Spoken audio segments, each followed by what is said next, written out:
बोल जयकारा बोल मेरे श्री गुरु महाराज की जय। आनंदपुर वासी श्री भगवान की जय। आंतरिक रहस्य। महापुरुषों के आंतरिक रहस्य केवल महापुरुष ही जानते हैं। वे अपने ध्येय पूर्वक तत्वदर्शी शिष्य को पहचानते हुए भी रूहानी जानशीन पर परमार्थ कार्य का उद्घाटन करते हैं। अपनी रूहानी शक्ति की दात समर्पित करते हैं। सन 1968 में श्री सद्गुरुदेव जी महाराज श्री चतुर्थ पातशाही जी ने अपनी मौज से आप श्री पंचम पातशाह जी को श्री प्रयाग धाम में बुलवाया। उस समय यातायात के साधन सुगम न थे। आप सरकारी काम के लिए गुना गए हुए थे। महात्मा परम योगानंद जी ने फोन पर श्री आज्ञा सुनाई कि जहाँ भी हो वहीं से शीघ्र श्री प्रयाग धाम आओ। आप सरकारी काम के सभी कागज पत्र गुना आश्रम में छोड़ वहीं से सीधा श्री प्रयाग धाम की ओर चल दिए। ट्रेन में 2 दिन का समय लगता था। जो वस्त्र पहने थे उनसे ही वहां पहुंच गए। अन्य वस्त्र लेने श्री अनंतपुर नहीं गए। श्री सद्गुरुदेव महाराज जी श्री कार में विराजमान होकर बाहर से आए। आपको देखते ही प्रसन्न मुद्रा में फरमाया कि आ गए। पुनः महात्मा दर्शन अलखानंद जी को बुलाकर कहा, आज हमें दुर्दर्घाई कार्य को पूर्ण करना है। आज्ञाकारी दृढ़ संकल्प एवं कर्तव्यनिष्ठ तथा श्री परमहंस दयाल जी के मिशन के पूर्णकर्ता आ गए हैं। आप दरवाजे पर खड़े रहना, कोई भी अंदर की ओर ना आए, ना कुछ सुनने पाए। आप भी किसी को यह रहस्य नहीं बताना, गुप्त रखना। समय आने पर सबको विदित हो जाएगा। महात्मा दर्शन अलखानंद जी ने श्री आज्ञा से आपको श्री पंचम पातशाह जी को अंदर बुलाया। श्री सद्गुरुदेव महाराज जी के श्री चरणों में आपने दंडवत प्रणाम किया। श्री वचन हुए कि हमने आपको विशेष कार्य संपन्न करने के लिए यहाँ बुलाया है। आपने श्री परमहंस दयाल जी की मौज को पूर्ण करना है। महापुरुष भी परंपरागत सीना व सीना रूहानी उत्तराधिकारी को आध्यात्मिक शक्ति समर्पित करते हैं। श्री सद्गुरुदेव जी महाराज श्री तृतीय पातशाह जी ने हमें आपके लिए वचन फरमाए थे। आपने परमात्मा का महान कार्य करना है। हमारी भी यही मौज एवं आशा है कि आपको सब कुछ समर्पित कर स्वयं निश्चित हो जाए। आपने श्री सद्गुरुदेव महाराज जी श्री चतुर्थ पातशाह जी के श्री चरणों में पुनः दंडवत प्रणाम करवीने की प्रभु सेवक को सेवक रहकर ही सेवा का सौभाग्य देते रहे। आपकी छत्र छाया में जीवन व्यतीत हो। श्री वचन हुए कि अब आपको सारी सेवा सौंप रहे हैं। श्री आज्ञा से पूर्ण करो। पुनः रूहानी रहस्य को समझाते रहे। एक दिव्य प्रकाश आपके चारों ओर हुआ और आपके अंतर में समा गया।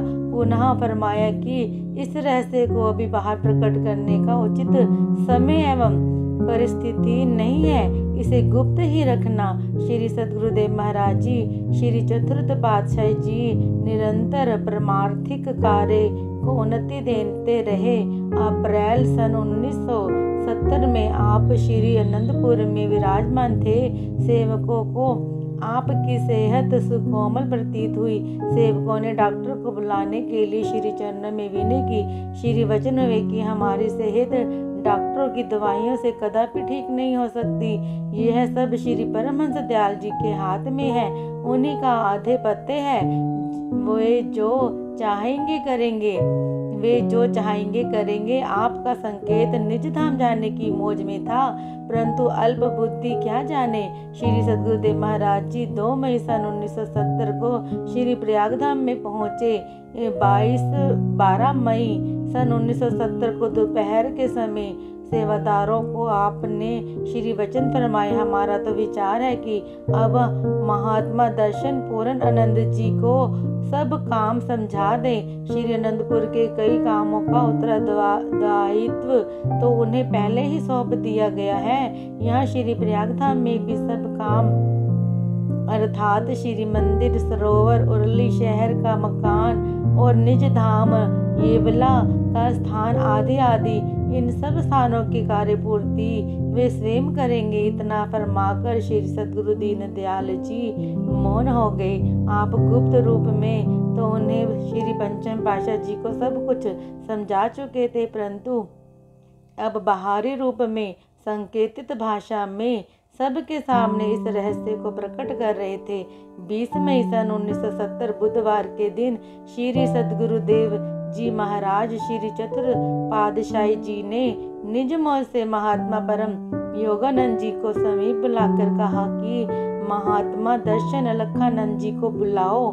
जब ये दोनों महात्मा जन श्री चरणों में उपस्थित हुए तो आपने फरमाया, हम आप दोनों को एक गुप्त रहस्य की बात कहते हैं। आप दोनों को विदित हो कि हमारे बाद हमारे जानशीन उत्तराधिकारी महात्मा श्री दर्शन पूर्ण आनंद जी होंगे, परंतु हमारी यह आज्ञा है कि अभी किसी को इस रहस्य के विषय में ना बताना। समय आने पर महात्मा सद्गुरु सेवानंद जी को सब वचन बता देना। वे हमारे अरशाद वचन जब किसी को बताने के लिए कहें तो उस समय तुम सबको सुना सकते हो, परंतु पहले किसी से भी बात नहीं करना। इस प्रकार अपनी श्री मौज अनुसार श्री सद्गुरुदेव महाराज जी श्री चतुर पातशाही जी 30 मई सन 1970 में निज स्वरूप में लीन हो गए। जून सन 1970 को श्री अनंतपुर में महासमाधि में विराजमान हुए। मर्यादा अनुसार 2 जून सन 1970 को उनकी पुण्य स्मृति में भंडारा किया गया। श्री 108 श्री सद्गुरुदेव महाराज जी श्री चतुर्थ पातशाही जी के मुख से 20 मई सन 1970 को फरमाए गए वचनानुसार 4 जून को प्रातः 8 बजे श्री अनंतपुर के सत्संग भवन में सब संगत को एकत्र कर यह श्री आज्ञा सुनाएगी कि श्री 108 श्री सद्गुरुदेव महाराज जी श्री चतुर पातशाही जी ने यह श्री आज्ञा हुई है कि हमारे रूहानी जानशीन महात्मा श्री दर्शन पूर्ण आनंद जी होंगे। महात्मा जन बाइया एवं सर्व संगत ने श्री आज्ञा शिरधारे कर श्री स्वामी जी श्री पंचम पातशाह जी के श्री चरणों में दंडवत वंदना की। श्री सद्गुरु दाता दयाल जी श्री पंचम पातशाह जी ने ये प्रवचन फरमाए, हमारे लिए जो श्री सद्गुरुदेव जी की श्री सद्गुरुदेव महाराज जी ने श्री दरबार की सेवा करने की श्री आज्ञा प्रदान की है, हम उसका पालन करेंगे। वे आप सब गुरुमुखों को भी श्री सद्गुरु दीन दयाल जी की श्री आज्ञा का पालन करना होगा।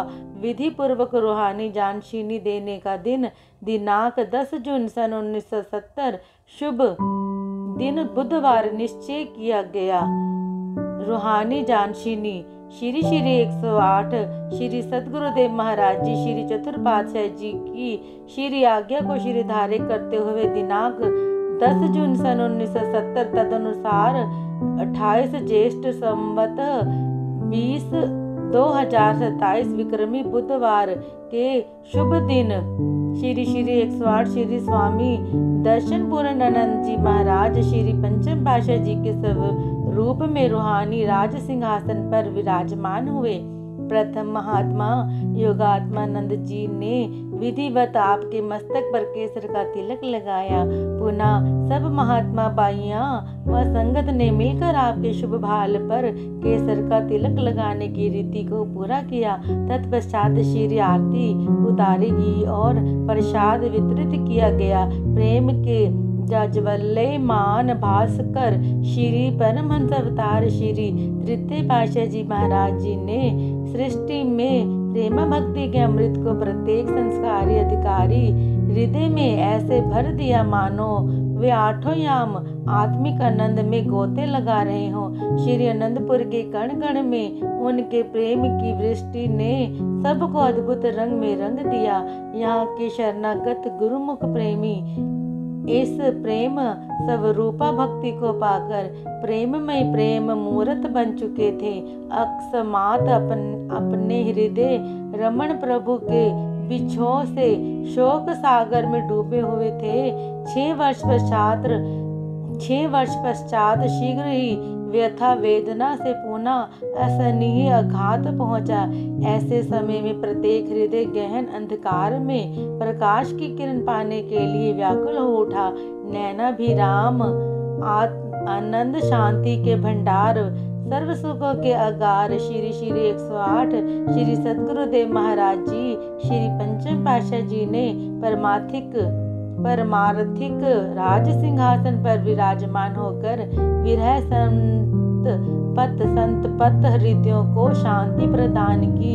प्रेम भक्ति एवं शांत ज्ञान की ज्योति से अपने ही निराले ढंग से अनुप्रमाणित कर जन जन को आनंदित कर दिया। आपके तेजोमयी स्वरूप की विलक्षणता तथा एक मधुमेह दृष्टि ने जन जन को आकर्षित कर प्रेम भक्ति के अमृत को पिलाकर दीवाना बना दिया।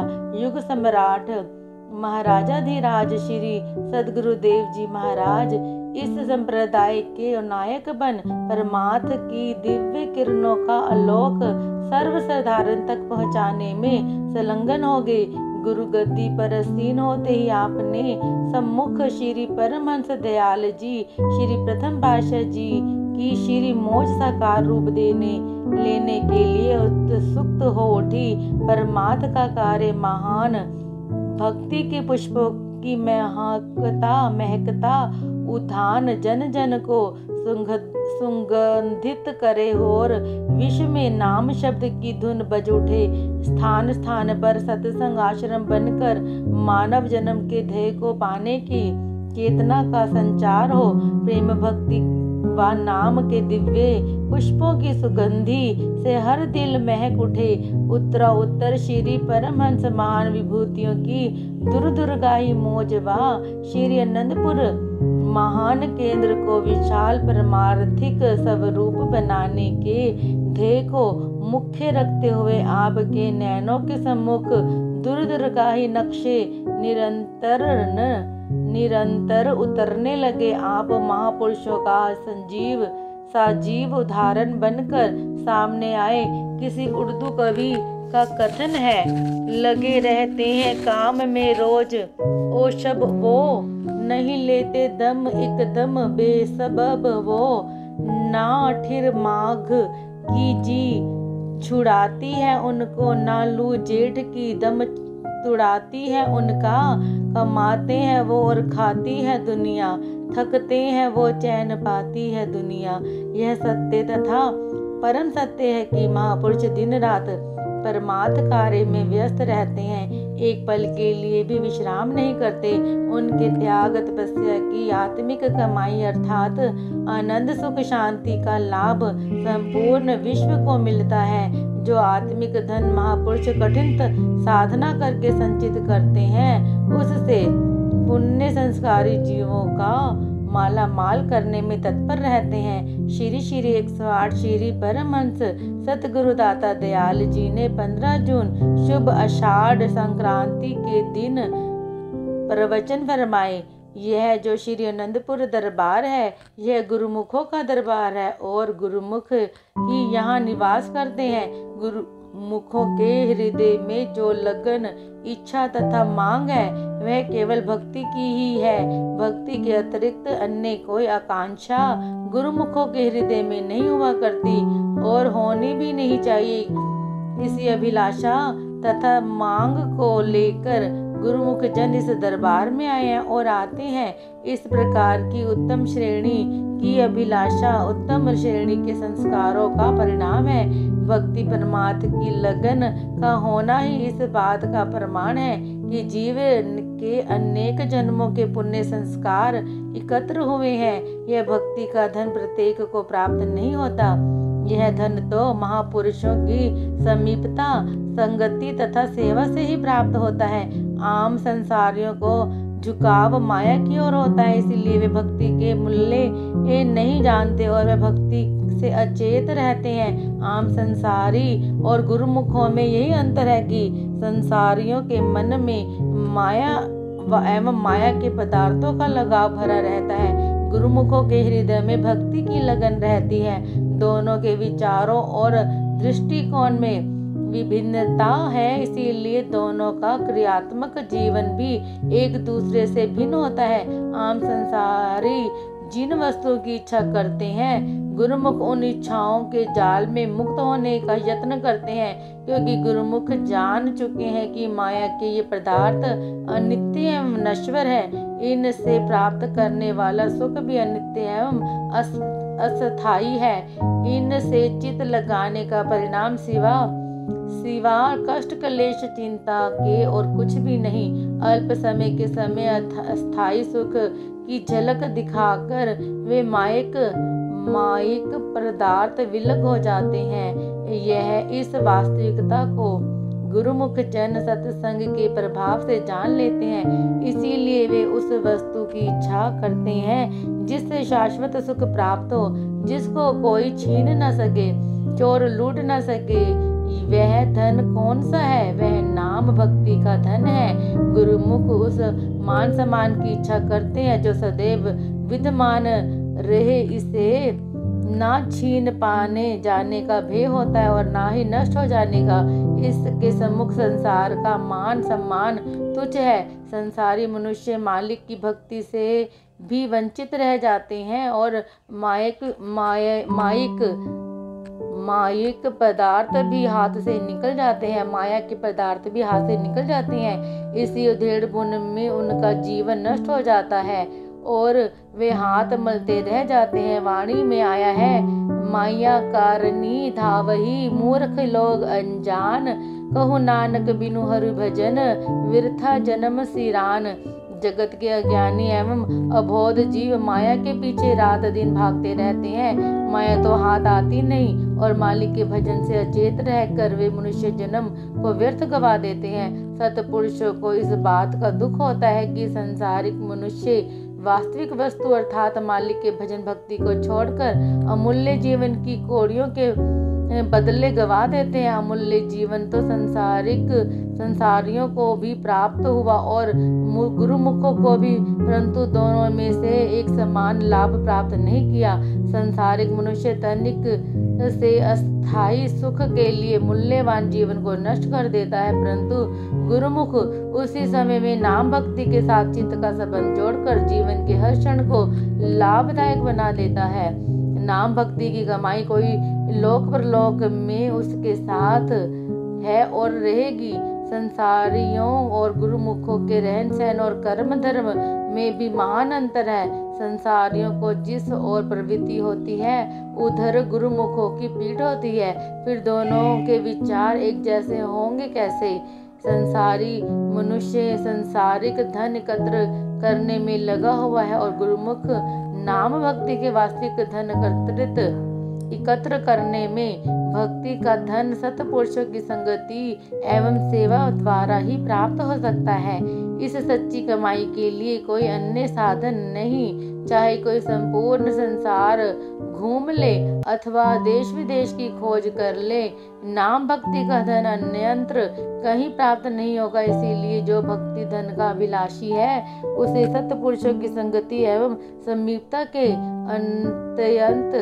अत्यंत आवश्यकता है। समीपता का अर्थ है कि गुरु मनुष्य सत्पुरुषों के निर्देशों का पालन करे, उनकी वास्तविकता शिक्षा के अनुसार आचरण में जीवन बनाए और स्वयं को वचनानुसार डालता रहे। महापुरुषों की आज्ञा और उनका वचन ही मनुष्य को आत्मा के शत्रुओं अर्थात काम, क्रोध, लोभ, मोह, अहंकार आदि की प्रबलता से सुरक्षित रख सकता है, चाहे वह कितनी भी दूर क्यों न हो। सत्पुरुषों का वचन सदैव उसकी रक्षा करेगा। निकटता का यही मतलब है कि जीव महापुरुषों की आज्ञा के दायरे में रहे, तभी यह शत्रुओं से सुरक्षित रह सकता है और भक्ति धन से कृतार्थ हो सकता है। इस ध्येय को पूरा करने में असावधानी एवं त्रुटि नहीं होनी चाहिए, क्योंकि जिस प्रकार संसारिक धन की टोह में चोर लुटेरे लगे रहते हैं, इसी प्रकार भक्ति धन को लूटने के लिए भी आत्मा के शत्रु हर समय तत्पर रहते हैं। इन सब का प्रधान मनुष्य का मन है।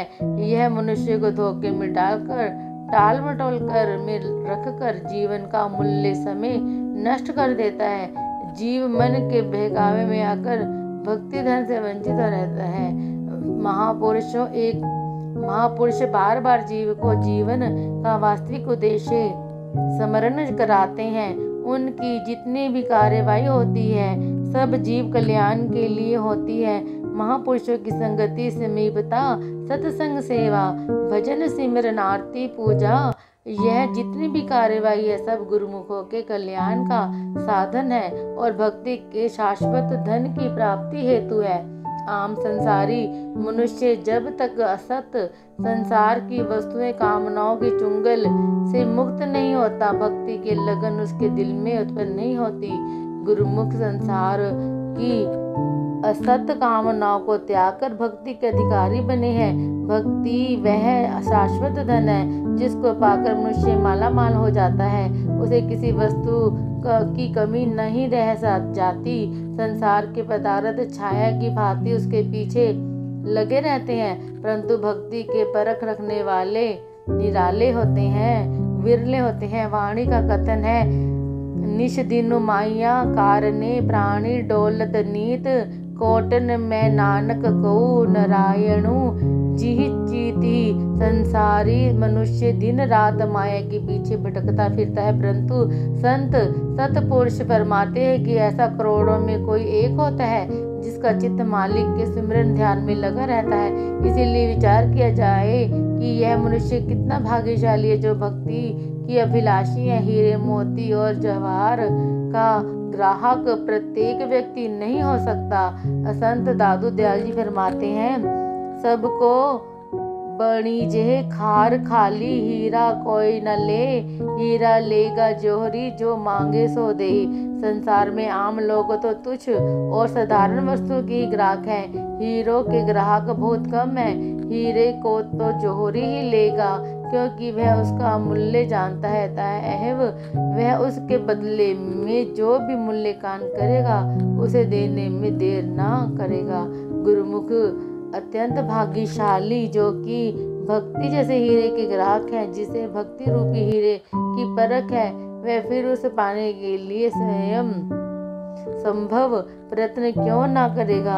यह दुर्लभ अवसर भक्ति की कमाई का बड़े सौभाग्य से प्राप्त हुआ है। सब साधन भी मिल गए, इसीलिए हर गुरुमुख का कर्तव्य हो जाता है कि इस दुर्लभ अवसर को लाभ प्राप्त करते हुए और महापुरुषों के उपदेशों एवं निर्देशों के सांचे में जीवन को डालते हुए तथा भक्ति की कमाई करते हुए अपने जीवन को वास्तविक अर्थों में सफल बनाए। रूहानी सिंहासन पर विराजमान होने के कुछ ही समय पश्चात आपके परिवार के सभी सदस्य श्री चरणों में क्षमा मांगने हेतु उपस्थित हुए। आपकी बड़े बहन जी ने विनय की, हमें क्या ज्ञात हमें यह ज्ञात ना था कि आप सर्वकला समर्थ एवं ईश्वर का रूप है। हमने तो ना जाने व्यवहार में कितनी गलतियां की होंगी। हमारी आंखों पर अज्ञानता का पर्दा छाया हुआ था। हम आपके दिव्य स्वरूप को पहचान नहीं पाए। आप से अनजाने में कई बार भार उठवाया होगा और भी ना जाने क्या क्या कार्य करवाए होंगे। हमारी करबद्ध यह प्रार्थना है कि आप हमारी गलतियों को क्षमा करें। श्री सद्गुरुदेव महाराज जी ने मद मद मुस्कुराते हुए फरमाया, अब क्या भार उठाने वाला कोई और ढूंढ लिया है। वह सोचने लगे कि श्री प्रभु जी ने अक्षरशः सत्य फरमाया है कि उन्होंने हमारे जीवन का ही नहीं अपितु सारी सृष्टि का समस्त भार उठा लिया है। केवल इस लोक में ही नहीं बल्कि परलोक में भी सारी जिम्मेवारी ले ली है। अतः इन रहस्यमयी प्रवचनों को सुनकर उन्होंने दंडवत वंदना की और आशीर्वाद पाकर इस विचार से मुक्त हो गए। आप वचनामृत की दृष्टि से समय समय पर सरसाते रहे। एक बार श्री अनंतपुर के स्थायी निवासियों को श्री दर्शन देकर विशेष कृपा फरमाई, अनमोल श्री वचनों की दात लुटाई। आपने फरमाया, सदगुरु से सेवक का जन्म जन्मों से नाता जुड़ा हुआ है। सेवक के हृदय में आत्मिक पिपासा जागरूक होती है तो उस समय सद्गुरु स्वयं सृष्टि में ऐसे रचना रचाते हैं, वहाँ आनंद सुख परम शांति का मेह बरसाते हैं। जहाँ भी पुण्य आत्माएं वास करती हैं उन्हें निज ठोर ठिकाने का मार्ग दर्शाते हैं, निज चरणों में बुलाते हैं। श्री परमहंस दयाल जी की मौज से विश्वविख्यात श्री आनंदपुर तीर्थ धाम गुरुमुख प्रेमी सेवकों का अटल शाश्वत ठोर ठिकाना बन गया है। आध्यात्मिक मार्ग में यह वर्णातीत मन बुद्धि से परे विषय है। महापुरुषों के वचन है, मानव अंतरा, कोई हीरा था कोई कंकरा, अर्थात कोई जो प्राणी भक्ति पथ पर अक्सर होकर मानव जन्म का मूल्यांकन करता है उसका जीवन अमूल्य हीरा है। शेष सब माया के रच पच कर श्वासों की पूंजी व्यर्थ लुटा रहे हैं, उनका जीवन कंकरों के समान निरर्थक है। भव के माझी खेवन हार श्री परमहंस विभूतियों ने भक्ति चिंतामणि से ज्ञान का दीप जलाया। नाम शब्द के धुनकार से हर घट को रोशन करने का बीड़ा उठाया और जीवन प्रयत्न परमार्थ सिद्ध किया। समय के महापुरुष उसी उद्देश्य को पूर्ण करने के लिए प्रयत्नशील है। आप सब श्री आनंदपुर स्थायी निवासी परम सुख राशि छत्र छाया में अपूर्व आत्मिक सुख संपत्ता को पाकर आत्मविभोर है। संसार की चुनी हुई विरली रूहों को ही ऐसे स्वर्णिम अवसर का संयोग मिलता है। ऐसे स्वर्ण अवसर को लाभ उठाते हुए जीवन सफल करें। स्निग्ध सहृदयता पूर्ण श्री वचनों से सबके हृदय में अद्भुत प्रेम का संचार हुआ। अपनत्व और एक तत्व की भावना में सबके हृदय अटूट संबंध का अनुभव करने लगे। सत्य तो है, अद्भुत कथन प्रसंग है, महिमा अगम अनंत, शेष शारदा थकी रहे हारे वेद ग्रंथ। परम देशी सतगुरु भय भंजन सुख धाम, छत्र छाया सीम में दास पाए विश्राम। बोलो जयकारा बोल मेरे श्री गुरु महाराज की जय, साचे दरबार की जय, सच्चिदानंद भगवान की। अगर आपको हमारी वीडियोस देखना पसंद है और आप हमारे चैनल से जुड़े रहना चाहते हैं तो प्लीज़ वीडियो को लाइक, शेयर और चैनल को सब्सक्राइब कर दीजिए।